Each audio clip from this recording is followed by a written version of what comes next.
The topics and opinions expressed on the following show are solely those of the hosts and their guests and not those of W4WN Radio, its employees, or affiliates. We make no recommendations or endorsements for radio show programs, services, or products mentioned on air or on our web.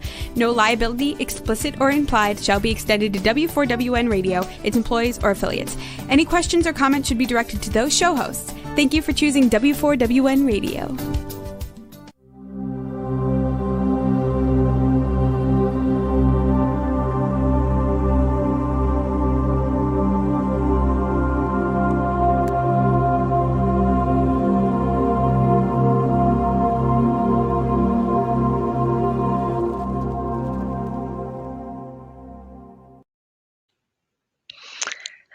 Hi, everyone. It's Betty Ray bringing you Archangel Raphael with his wisdom and his joy and his total unconditional love. Now, we call him a him, but actually angels do not have any kind of, they don't wear a body. So they're pure spirits. But we give them a name that is human. We give them garments to wear, and they're okay with that. And if that's how you see them, that's how they would appear to you. So we want to welcome you to this show to let you know that this beloved archangel of healing is here to be of service to you. And the book that we have put together is called Ask Raphael, and that's it. And we hope that you go to Amazon and put in there Ask Raphael /Betty Ray. And you will find this wonderful book, which I'm going to again read from, because today we're going to talk about dreams. You know, when you get to know and understand and interpret your dreams, you would be amazed at the wealth of knowledge that you will receive. Now, people talk about premonitions, and they think of that as a premonition of something bad. But if you get a dream of something that is bad that could happen, that kind of gives you a forewarning so that you could avoid it. And I'll give an example, and if I run across it as I read here. But I was doing a lecture in another state, and I had a dream the night before that the overhead projector I wanted to use wasn't working. And I went into this big bathroom, which I configured was a hotel bathroom, and I had this white stuff on my face. And I thought, what's that? But anyway, the next day, sure enough, their overhead projector wasn't working, and we scrambled around to try and find somebody to fix it. When it was time for me to go in front, because there were other speakers, when it was time for me to go, I didn't have my transparencies. I had them, but I didn't have the machine to project them on the screen.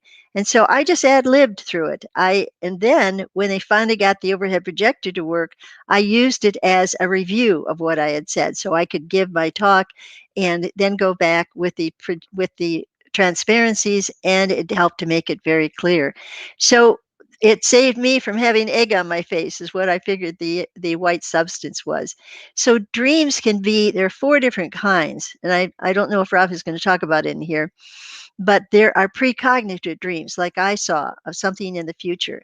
Then there are spiritual dreams, where you have something that will tell you about what's going on in your life that you maybe need to take care of. For example, I had a dream. Well, the physical part, I had a dream of being in a station wagon with a bunch of students. I wasn't driving the car. I was in the passenger seat, which was saying in so many words, I wasn't in the driver's seat. This was a dream trying to tell me that I wasn't in control of my food and my diet. And so a student behind me takes this big pig, only it wasn't pink and cute and cuddly. It was a boar. It was gray, and it had this horns, and he reached over the back of the seat and dumped it in my lap. And then I reached down on the floor of the car and pulled up an apple and stuck it in its mouth, which is kind of humorous when you think about it.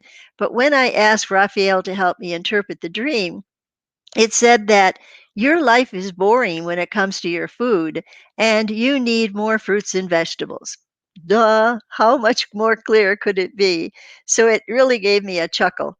So those are the kinds of things that you will get. You look for play on words, like I said, boring was a bore, and the diet. And you'll find other things. I had a dream one time of Sonny and Cher. And I thought, what am I dreaming about these old time singers, you know? And then again, when I got the interpretation, which I get in meditation, when I calm down myself and I get out of myself, so to speak, then the information comes in. And it was very simple. It said that you need a sunnier disposition and you need to share these messages with other people. So there you go, play on words, sunny and share. So today we're going to be doing chapter 12 or 8 in the book, chapter 8. There it goes. And it shows a cute little kitten sound asleep in the bed. And this is what he says. While your beta or conscious mind observes the world around you through your sense of sight, sound, touch, taste, and smell, your alpha state of mind observes those same things and spins out a range of positive and negative emotions, as we have shown of fear and everyday in the which we have shown you in the previous chapters. Your dreams help you to let go of everyday cares to allow you to hear God's messages. While in the wake state, the beta consciousness, you gather information and either react to it immediately or store it in the mind's data bank for later reference. The mind, as we have already observed, is one of the most wonderful mechanisms the Creator has manifested. But I was just watching a TV show and they were trying to figure out where our consciousness comes from. And in the radio show, the scientists were studying the mind, and finally they figured out that the mind didn't, it was just the mechanism or the receiver of, of abstract ideas and stuff that they don't know where it comes from. Well, we know it comes from your spirit because scientists don't take into effect that you have a spirit that travels at night and is what will leave the body when it's no longer of use to it. That spirit is alive and well for forever. So you can't lose that. And okay, so while in the wake state or the beta consciousness, you gather information and either react to it immediately or store it in the mind's data bank for latter use. He says, now the alpha mind is an entirely different story, and one of which we need to become very familiar.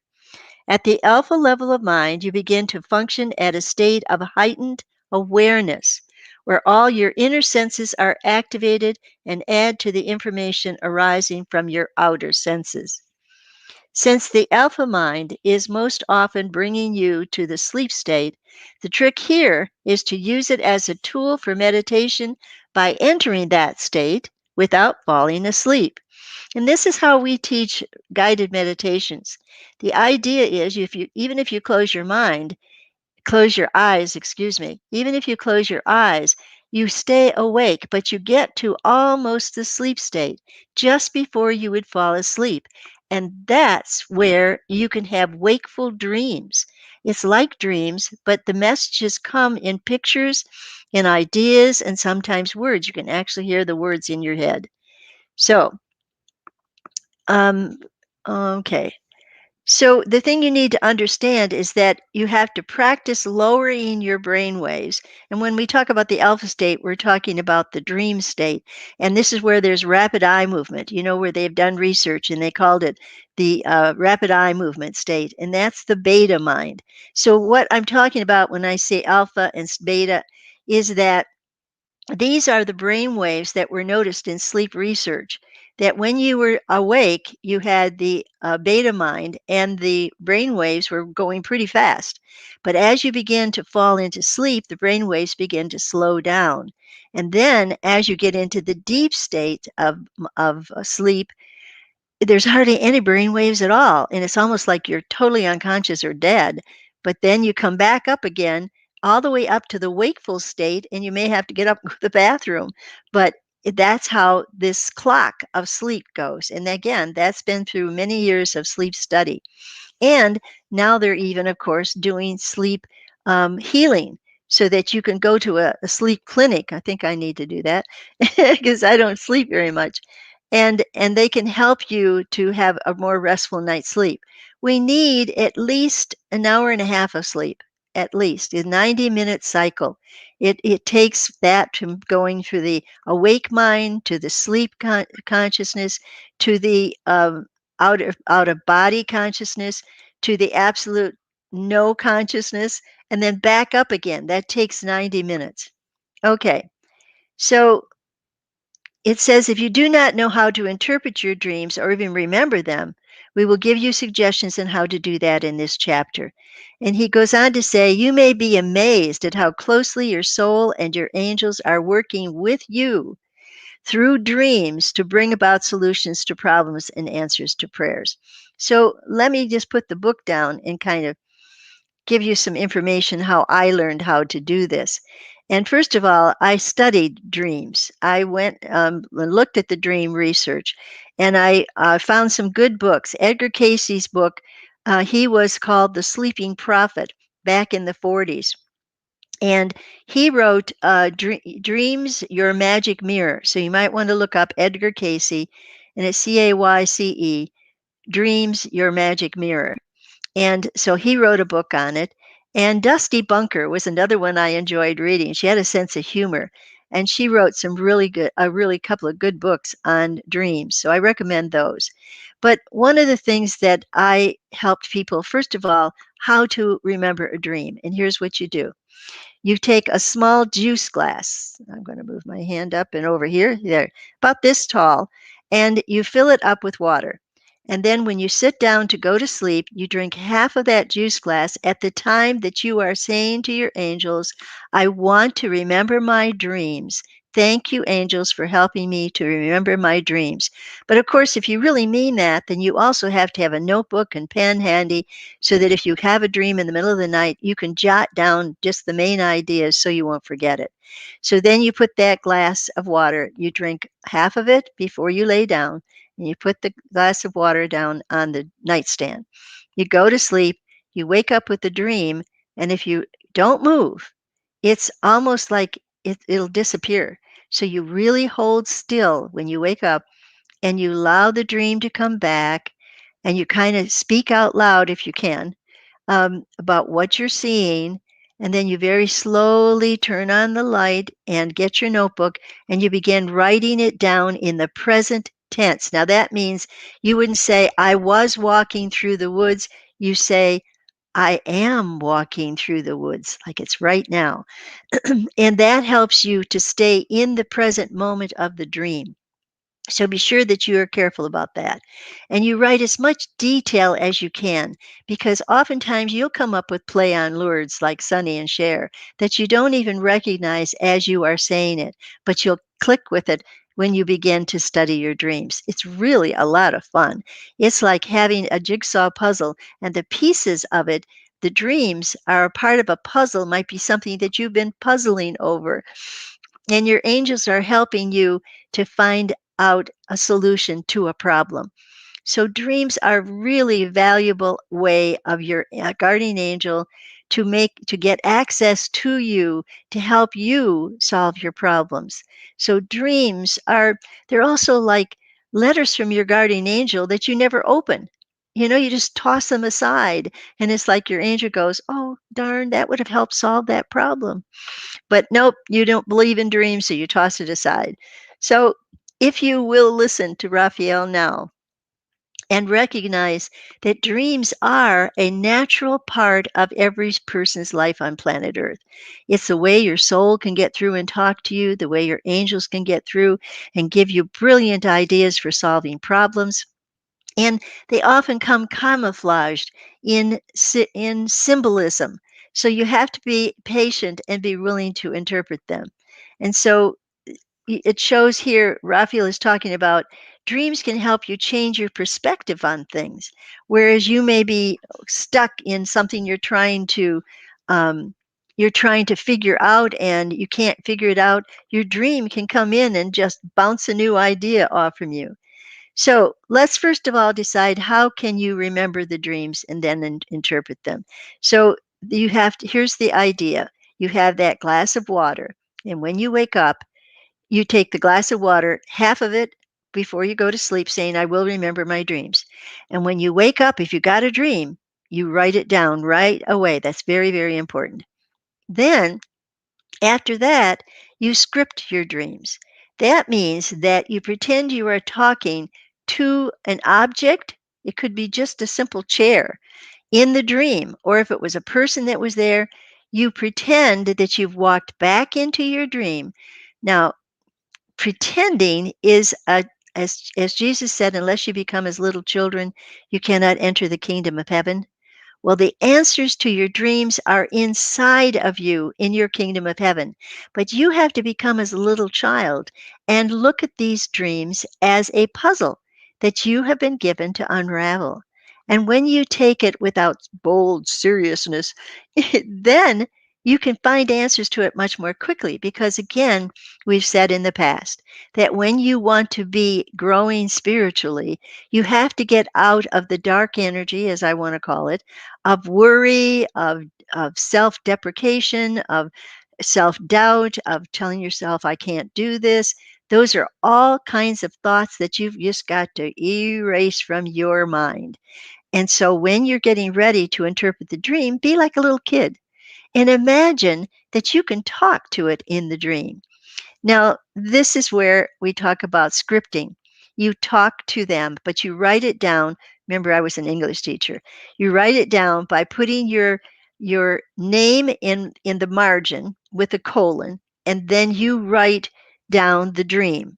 And then you talk to one of the persons in the dream, and then you put them down. If it's a person, you put their name with a colon, and spontaneously you let them say whatever it is what comes to your mind. This is where you have to learn to do the exercises that I've given you to go into a deep meditation. So let's review them. Number one, you need to have your mind relax. And to do that, you begin counting backwards from 9 to 1. And with each step, you're doing deep abdominal breathing as you relax your shoulders, you relax your stomach, you relax your hands. And as you totally concentrate on relaxing the body in the first counting down, you are actually going into a semi trance state. And when you are in that receptive state, then the angels can flash pictures to you, and it can be like a flashcard way of answering your questions.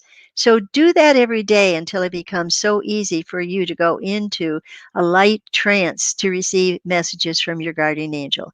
And again, the steps are number one, relax the body. Number two, while you're relaxing the body, it relaxes the brain. And the brain switches to the alpha level of state of mind. And that's where you can have dreams. And then the third step is to write down those dreams and then pretend that you're talking to the objects, or because it could be a chair. Why is that rocking chair there? Well, it might have been the chair that your mother sat in before she passed away. And this may be a way of her saying, I'm here, I'm still here, because the chair was rocking. So there's all kinds of symbolism that you can get from your dreams. So scripting it is the most important thing. And I've given this example before about the rat dream, so I won't give that one. So the thing that you need to remember is that there are several different kinds of dreams. In the book, Raphael talks about emotional dreams.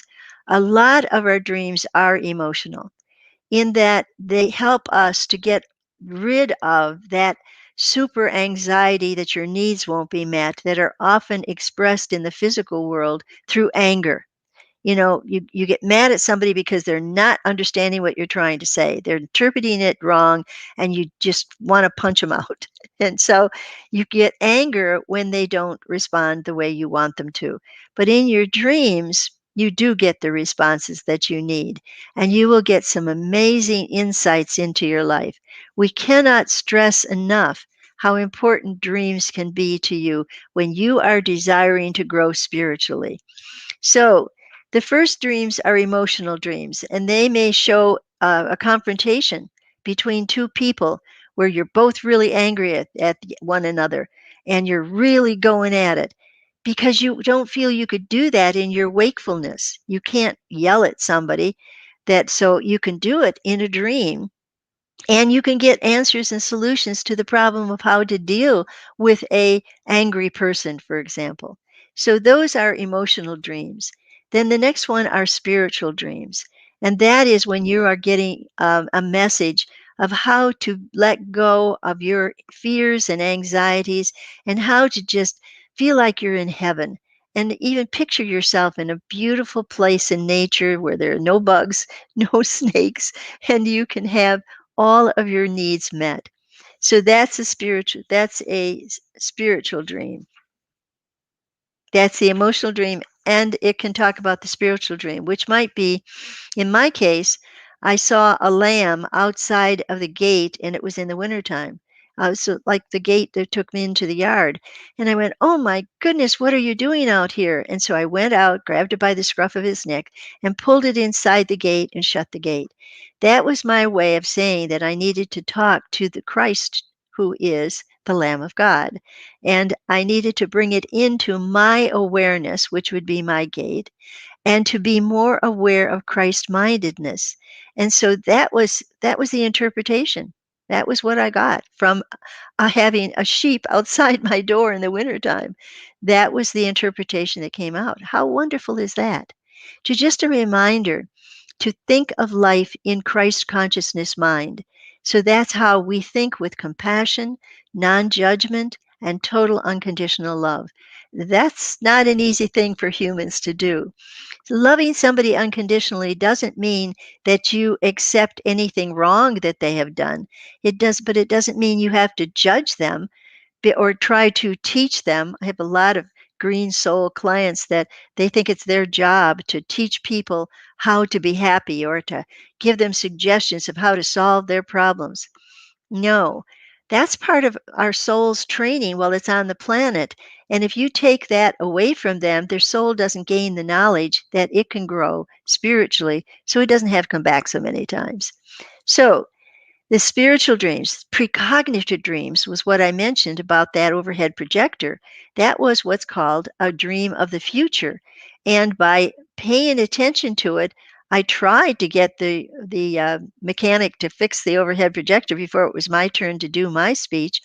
Didn't happen, but because I handled it the way I did and then used the transparency after it was fixed, I had people applaud me for that and came up and congratulated me how much they enjoyed my lecture and how it was wonderful the way I stayed so cool when things weren't going the right way. I didn't get angry, I didn't get upset.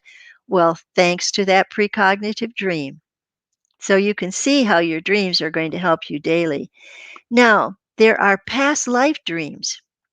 And those are the kind of dreams where you really do dream of a past life. And one of the ways you can check on it is kind of look down at what you're wearing. And if you got sandals on your feet and it's the winter time, you know that you're not here in this particular body. And particularly if you're wearing some kind of a costume that would be what century, that's how you can tell. So pay attention to those.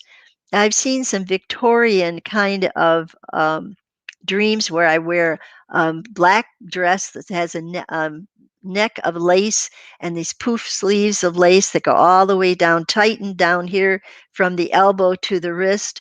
And then they got this big the bosom, and then you're pulled in really tight from those girdles they show you of that time, and then you have that big bustle in the back, so you have your gown flowing out.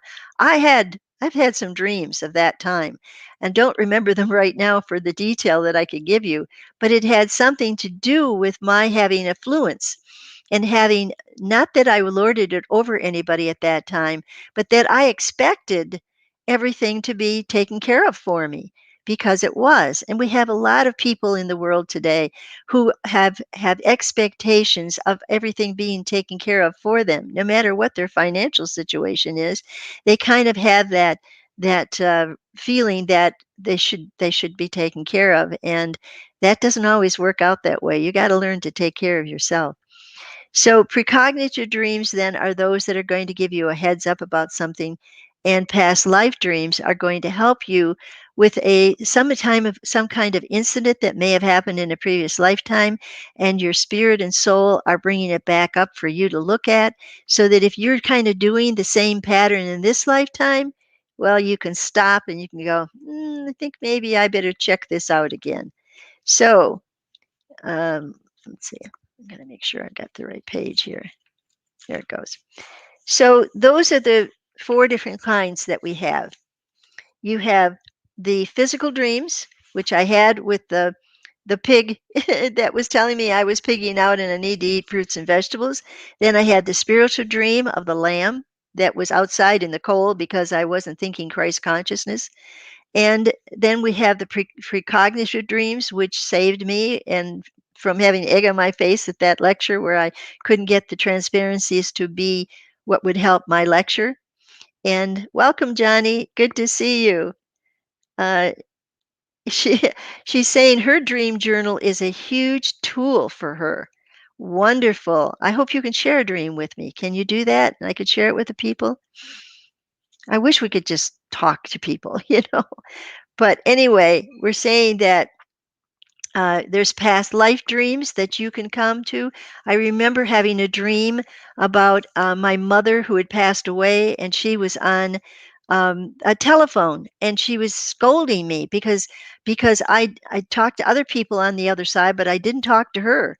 And it was like, well, I'm sorry. I'm sorry. And then, so then I made it a point that to bring her back into my awareness because she'd been dead by that time, quite a long time and it was her way. She was actually on a telephone. It was her way of saying, "Hey, I'm alive. I'm over here. Come say hi to me."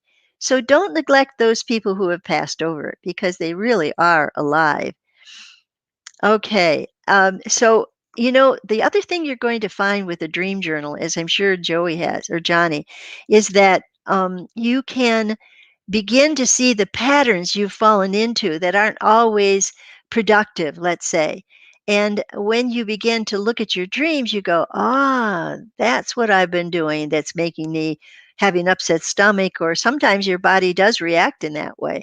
And so you get all kinds of physical, mental, emotional, and spiritual help from your dreams. It's like you've got a whole team of angels or dream angels and all they're doing is waiting for you to go to sleep so that they can give you a dream. And then it's like, that was really a good dream, but she didn't remember it, or if she did, she forgot about it. So let's hope that you can begin now to open your mind to dreams and how they can be of service to you. And then also do some dream research yourself. Look online for Dusty Bunker and Edgar Cayce, Cayce, about dreams, and you will see there are those books that are really worth reading. One of the things I loved about Dusty Bunker is that she brought in the colors, and so that if it was a car that you were seeing that will say bright yellow, it was saying that you're looking for a little fun in your life, because I see the color yellow not only as intelligence but also as a party time, and I see the number 3 also as a party time kind of thing.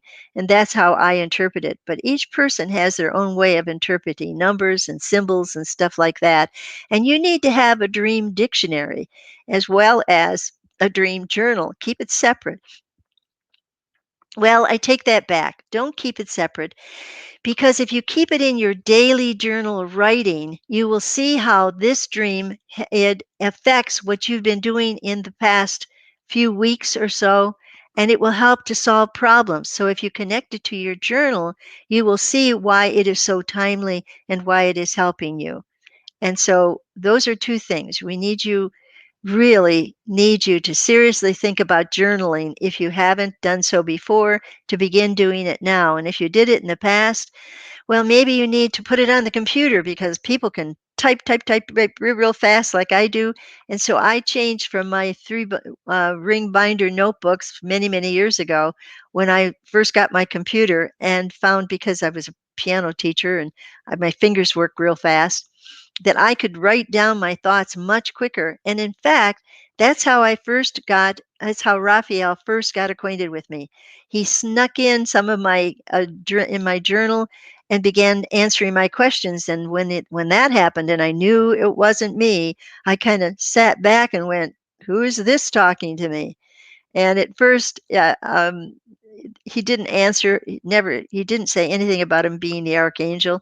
I think he knew that, being a good Christian girl like I was, that I would think, "Oh no, this is the devil trying to do something.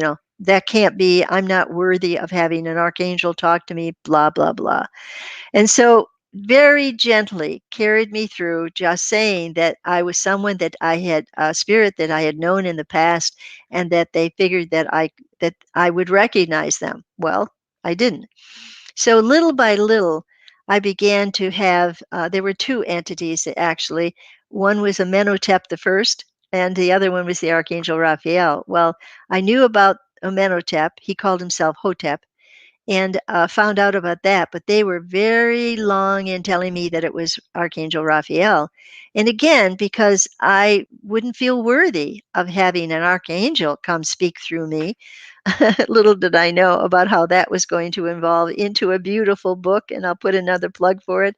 It's Ask Raphael. Here we go, and it's on Amazon, and it's only $14.44. And that was a price set by my publisher because they said 444 is a very spiritual number. I said, okay, whatever works. And so that's all that it is. And you can get it in an ebook. But if you're like me, you really want to hold it. You want to be able to turn back pages, and you can't do that in the ebook. So I do recommend. I did have one person email me and ask if I would autograph a book and send it to them. So, because I had to send it, I did charge a little bit more. But anyway, I'm willing to do that as well if you would like that, to have an autograph book. Email me at angelbettyray@gmail.com. And so, Rebel, if you can put that on the little screen below, that would be great. Angelbettyray@gmail.com. I would appreciate them being able to see that. Okay, they still got the every Tuesday. Okay, blah, blah, blah. All right, so begin to say to yourself, I will remember my dreams and my angels will help me interpret it. You would need to have a mindset because, we were watching the show last night about proof of life after death. And it was so funny. I mean, I'm sure all of my listeners believe wholeheartedly in life after death. It's just something you don't have to talk to us about. But we watched it just to see how the scientists had to go through this research, and yet they couldn't come to any conclusion because it's non tangible. The spirit world is invisible to us in the physical world. We are a much denser energy. The planet Earth is a very heavy, thick energy, and it's difficult for us humans to see beyond what people call the veil. And the veil is not, what should I say? The veil is not a physical veil, it is a spiritual dimension, and you have to get through the spiritual dimension. Okay, so I'd ask Johnny to explain about something that happened that from her journaling that she was able to do. And she said, well, it was actually her throat that she was having problems with. And something was definitely eating away at her. It was getting into her throat. Perhaps we could say even that throat cancer is something about you're not being able to speak your truth. Look for the symbolism in things. Because if you have things eating away at you, but it's blocked in your throat because you're afraid of the consequences if you really let it rip and tell them what you think. So if you have that kind of fear, you could end up with laryngitis. And that would be a clue right there that you have got to get away so that you can heal yourself. If you can't speak your truth to people, and again, so many people are in jobs that they don't like. And but I talked to a woman, I had a client yesterday who said she loved her job. And I went, whoa, I never hear that. I always hear instead, I hate my job. How can I get a different job? First thing she said was, I love my job. And I won't say anything more because that's private. But I thought that was wonderful. So that wasn't her concern at all and what she came to me for. But most people do have this. If it's a mundane job, I know of one client who's a brilliant woman, and what she does for her job is so mundane, doesn't use all of her talents, and she is bored out of her brain. And so she would love to find a new job. But this one paid the bills very nicely, and it's so easy to just slide into that job and just keep on keeping on, even though your soul and your spirit is just wanting to stretch and reach out for something new. It's just important that you understand that when you do have that, eventually you're going to have to give into it. And it's much better if you are the one decides to leave that job than having to have something come up that you get laid off from the job. But whatever, each individual soul out there, dear ones, you are blessed with angels to help you along the path. Please remember that. And the archangels are always available to you. Oh my goodness.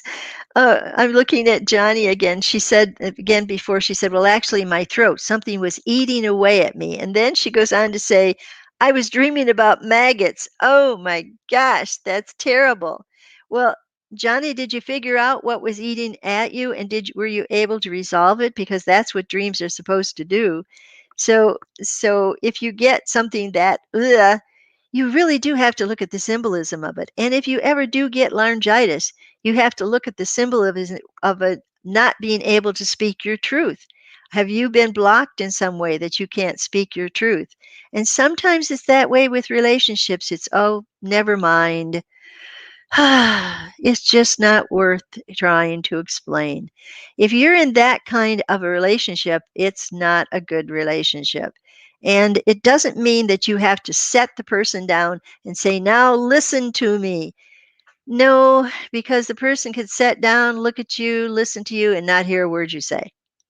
And you figure that out later, like, why did I bother? Well, it's always good to bother and to try to create a communication system. But there's other ways that you can communicate.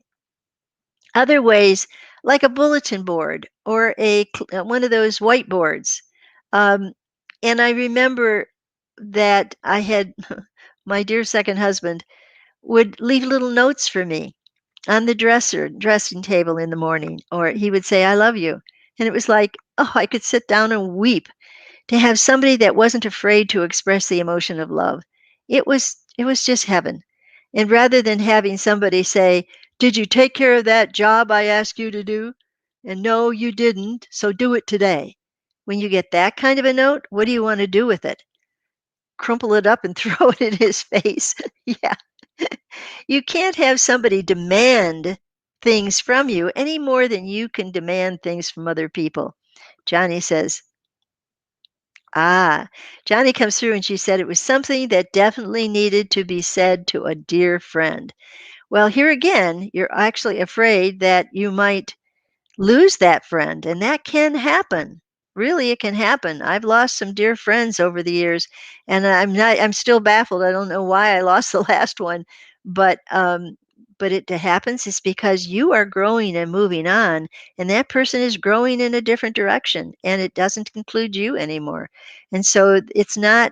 Sometimes it's not personal. Sometimes it is. I've had lost a friend from a misunderstanding, and when I tried to explain it, she didn't believe it. And so she just went her own way. She said, I don't need you. I don't need this.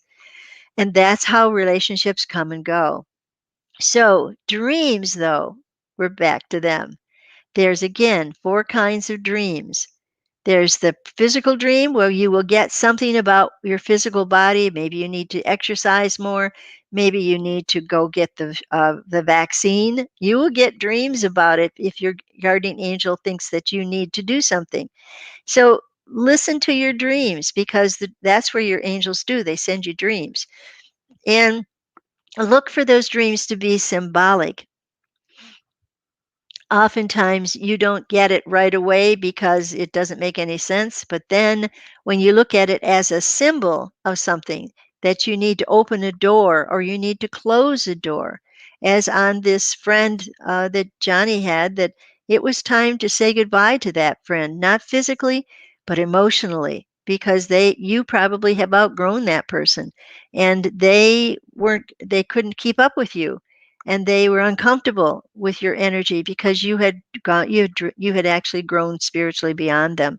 That often happens with people who begin to awaken and who begin to see life through spirit eyes rather than through physical eyes and through what is the comfort of the physical body, rather than that being predominant, being comfortable in your physical body, unless you have one like mine that is in pain a lot of the times. If you're in pain or you have some kind of discomfort in the body, yeah, it will make you focus on it. It will make you pay attention to it. But then if you can get yourself involved in some kind of project like writing your dreams and keeping a journal and learning a new craft, if it's possible, get some watercolors or some acrylic paints and learn a new craft so that your mind can focus on something other than your problems. You will find that the problems come in the back of your mind, and when it comes forward, it's like, well, of course, why didn't I think of that before? So, dreams are one way of getting you that aha moment where you say, oh, that makes such simple sense. Why didn't I think of that before? So do keep a dream journal as part of your everyday journal. Now, it might be that they coincide, that you have the dates, because sometimes I had a client who was an artist and she had to draw pictures to describe. The pictures, are worth 1,000 words. She had to do that because it was a better way for her to describe what she was feeling. And she had colored pencils that she used in her dream journal. So whatever you are inspired to do, don't hesitate to follow it. It's your angels making the suggestion. Unless it's something that's not nice, then you know it isn't your angels, it's you. So, or who knows? It could be something you're hearing what somebody else would say that you should do. Watch out for friends who should on you because they don't always mean to be of harm, but they can be. So, dreams can be a heads up. It can be a way of you seeing that um, this is not working. This relationship is not working. I got to do something about it. And that can be the hardest thing. If you've been married for quite a time and you have grown spiritually and you can't have your partner go with you because she isn't interested in the spiritual life and you are, and there's no communication anymore, and the only thing that's left is maybe a roll in the hay once in a while, and that's not enough. That's only one part of the relationship that needs to have. Remember, a good relationship, we've talked about this before, is that souls are compatible. That's one. The second thing is that you're intellectually compatible and you can have a good two-sided conversation without ending up yelling and screaming at one another. You can have a debate. And then 3 is emotional compatibility, where you don't have any hangups from a previous relationship, or you don't have an anger issue, emotional. A lot of people who can't express themselves verbally will get frustrated and then they'll yell because they think you should know what they're thinking. And so to be able to communicate, there are a lot of people that don't know how to communicate verbally. It's almost something that needs to be taught rather than to have somebody have to yell at you. Well, why didn't you do this? You should know that's what I wanted. Well, you can't be a mind reader and you don't know. So the last thing then is physical. So most people, when they go into a relationship, they go into it because they've had a physical attraction. They've given into that. They've been intimate. But then once they get into the relationship, they don't have anything intellectually in common. There's nothing to talk about anymore. They still have hang-ups with the previous relationship. So that becomes a barrier in the relationship. And then they begin to lose the intimacy in the bedroom. It's just like, okay, it's time to go to bed. All right. And then this ho hum, and they've lost everything that a wonderful relationship can give. So make sure when you're dating or if you're looking at somebody that they have those 4 criteria for relationship. I get off the subject here, but dreams can help you in all of those areas.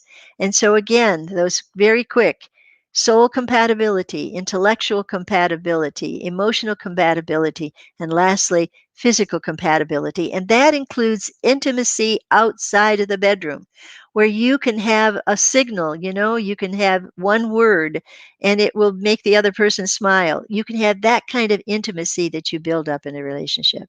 So, dreams can help you resolve problems in a relationship. At one time, with my first marriage, I was getting dreams about what to do about it. And I often found myself in church. It was interesting because I would find myself in church because, again, I had the idea that it was until death do you part. That was my belief, that no matter how bad things get. And I even went to do some counseling with a minister, and he said, Well, Betty Ray, you need to be a martyr in this case and just bear with the situation because it is for you to stay in this relationship. And I took a deep breath and I thought, hell no. I did. I am not taking this verbal abuse anymore. I am not taking this emotional abuse anymore. And so I just said, I'm done. And I laid it out. And my ex husband said it was like I'd hit him alongside the head with a 2x4 because I didn't complain. I didn't yell. I didn't try to get my way. I just tried to be the mediator between my children and their father. I tried to be the mediator in trying to say, well, this is what I need. But it didn't matter. So eventually I gave up that first relationship of many, many years. And then 2 years later, I found my second husband, and it was bliss, it was true bliss. So have faith in your dreams and throw things out there. Say to your angels, okay, when I go to sleep tonight, can you help me with this problem that I'm having? If it's physical, mental, emotion, whatever it is, can you give me some ideas of how to solve this problem I'm having?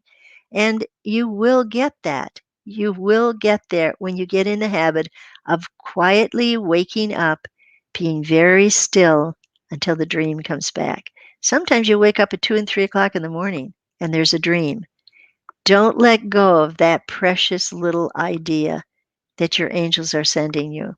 Hold fast to it. Let that be a new avenue of spiritual growth for you so that when you get a dream, it's a precious gift and you are going to do all that you can do. So let's go back through the steps of how to capture a dream. First of all, juice glass. When you go to bed, you have your notebook and pencil and paper there. And if you have a partner in bed and you don't want to turn on the light, disturb them, you can go into the bathroom, shut the door, and have your notebook so that you can write down the dream as we're telling you how to do it. So you're prepared. So you have a dream and you wake up, could be any time. You lay very still until you can start putting words to the dream, like you're telling somebody about it, but it's like I'm in it right now. Okay? Then you go take your little notebook and pen, you go in the bathroom if you have to, if you have a partner in bed, and you write down the dream in the present tense, in the now time, as though you are going through it now. Then you go back to bed because once you've written it down, you're okay. You can do the interpretation later. But when you do, and when you are ready to do the interpretation, that's when you talk to your dream. Whatever object, person, place, or thing, you talk to it and you ask your angels to enlighten you as to what it means.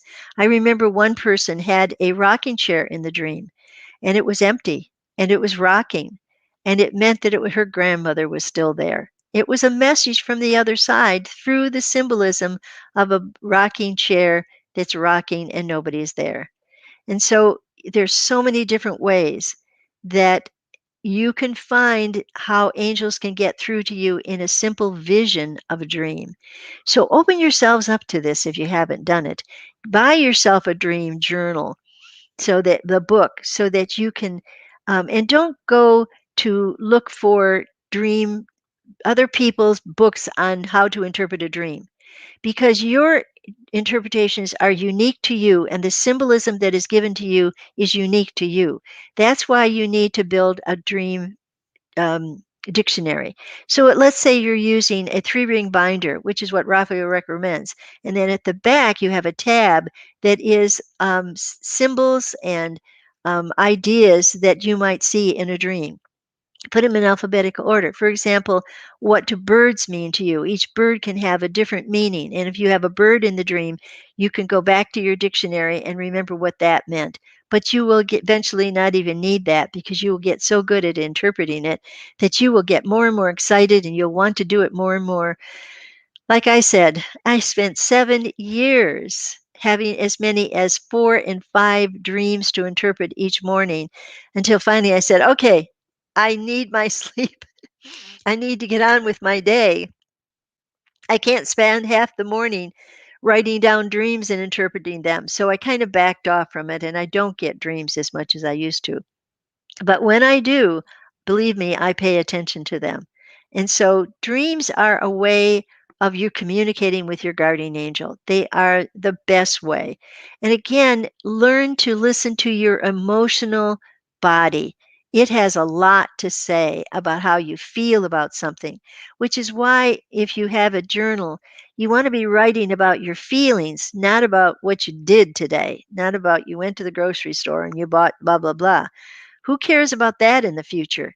But what happens is if you go to the grocery store and you saw somebody you don't like and you're running behind the shelves to try and hide from that person because you don't want to talk to them.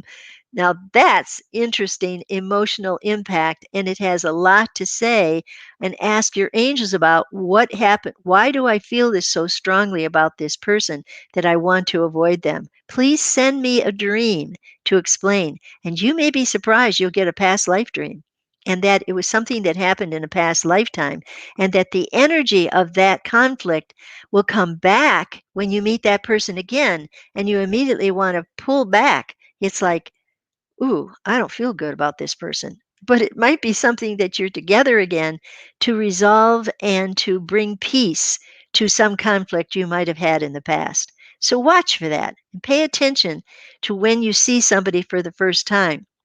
Or again, dreams. If you dream about a person, pay attention. And you might even want to call them and say, are you feeling okay? And, I dreamt about you. How are you doing? So there's communication going on beyond the physical world that you aren't even aware of. And that communication is your soul that can really go elsewhere and can travel elsewhere and can go visit your friends. So it can't go to the other side though. I've heard that in my ear right now that Raphael was saying can't go to the other side and visit with your relatives unless you get your guardian angel to take you. And unless you're a really, really advanced soul and you can go between dimensions. But most of the time, you need a guide to do that. But so sometimes you will wake up from a dream of having been with somebody who has passed, and it more than likely is the truth. You were actually there. And you can say, it felt so real. And it's likely because you were in your spirit body. You were able to connect, maybe with the help of your guardian angel, with person on the other side. And we say other side, we're talking about energy frequencies. That's what the veil is. That when you go from this physical dimension, which is a very slow vibrating frequency, to the faster vibrating frequencies of the next dimension, it's not compatible until you learn to do the adjustment and you can bring your body up to or fast enough to this vibrating energy. So if you have a dream, ask your angel to interpret it. And if you are having problems, then go back into the dream. Imagine yourself back in the dream, and there's somebody you want to talk to. When you get yourself at the alpha state of mind, because your body is almost ready to go to sleep, and you project yourself back into that dream, you talk to the person in the dream, and you will be amazed at how it works. Am I running out of time? I've got to check this. I think I am. Oh my gosh, yes. Only got a minute left. It is past time. Okay. Thanks for listening. Please tell other people about it. Please subscribe to our channel. And please buy the book with Raphael. It is so enlightening. And tell others about it. And thanks for being here. We love you. We send you angels. We send you divine guidance. And we tell you to come back again. We love having you. Bye for now. Bye, Johnny.